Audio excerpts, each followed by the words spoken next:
If you are of a certain age, you may remember a very popular television show in the 1960s called Rowan and Martin's Laugh-In. And now, direct from the launching pad in the Off Limits Motel here in beautiful downtown Burbank, NBC proudly presents Rowan and Martin's Laugh-In.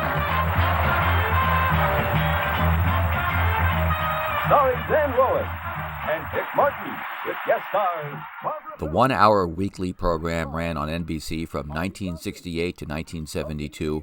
It was a big mashup of burlesque, stand-up comedy, and silly vignettes, all hosted by the comedy team Dan Rowan and Dick Martin. Rowan played the straight guy, Martin the goofball. You know, a person today can get a message on television, and within a split second, millions and millions of viewers will have seen that message in a split second. You're like that. Kidding. Isn't that amazing? In a split second? Yeah. Hey, all you wildies out there, I'll be home in about an hour. You're not selling anything. You want to bet? No. Laugh-In was quite topical. The title invoked the famous love-ins of the 1960s, and the show often reviewed current events. But probably the most memorable segment came from Lili Tomlin, then at the beginning of her career, playing a cheeky AT&T telephone operator named Ernestine. Oh, gracious, hello.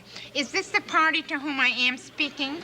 Mr. James R. Hoffa, the former 1863321? What do you mean, how did I know that?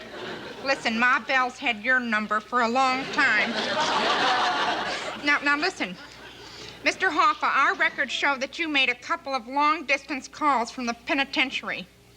And now that you've paid your debt to society, maybe you'll pay your debt to the phone company. What's that? Well, it had to be you. Well, who else would be making calls from the big house to the White House? Well, look, Jim, you just got out from being up the river. If you fool around with Ma Bell, you're going to be up the creek. I have a theory that Lili Tomlin's Ernestine found a home on Laugh-In, at least in part, because of an experience that one of the hosts had with the government some years earlier. In case you're dropping your jaws as I tell you about this, I'll post the Federal Bureau of Investigation and CIA files that back my story up in the comments. So here goes. One late October day in 1960, Dan Rowan checked in at the Las Vegas Riviera Hotel. He'd been staying there for a little less than a week, he and Martin doing their routine at the big casinos and around the Southwest. Presumably on that fall afternoon, Rowan expected no surprises as he arrived at his door. Then the hotel resident manager approached him. Quote, "I was told that the room was messed up," Rowan later disclosed in a legal deposition, "because they had discovered that the telephone in my room had been tapped and that a listening device had been placed on the bed." Not only that, explained the manager, but the man who had allegedly done the bugging had been caught. No sooner did Rowan learn this than the local sheriff's department staff arrived. The deputies strangely peppered Rowan with very personal questions. These suggested that they knew that the comedian was dating a singer named Phyllis McGuire, a member of the then popular McGuire Sisters trio. And somehow they also knew that McGuire was in some kind of mistress relationship with Chicago mafia boss Sam Giancana. Giancana was one of the scariest guys in the United States or anywhere else. He had a murderous gangster rap sheet that went all the way back to the 1930s. No surprise then that he was on the FBI's top hoodlum list. And no surprise that as the Vegas Sheriff's Department got comfortable, the FBI arrived as well. At first, their agents stayed in the background as local enforcement officers did their work. An FBI memorandum on the incident subsequently mentioned that, quote, Rowan was asked by local officers if he thought Sam Giancana might be interested in Rowan's conversations with Phyllis McGuire. To this question, the now bug-eyed Rowan replied, "Did you know about him?" Yes, his inquisitors replied. The Las Vegas Sheriff's Department and the FBI knew about Sam Giancana. The next thing Rowan knew, the FBI staff were on the telephone to various representatives of the Central Intelligence Agency.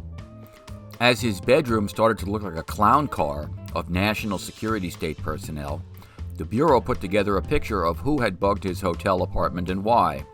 It turned out that the CIA had, through intermediaries, tapped Rowan's room at the request of Giancana. But why?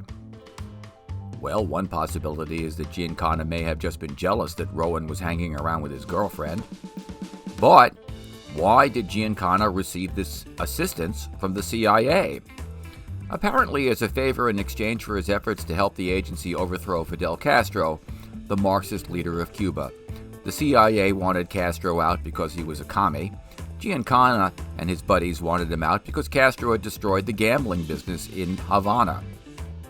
Which leads us to the other possible reason that Giancana wanted Rowan bugged. The gangster may have been worried that McGuire told Rowan something about the Castro caper. You probably know that the CIA eventually tried to assassinate Castro. I've got two takeaways from this story. First, it's quite possible that from this investigation, the FBI learned about the CIA's anti-Castro activities.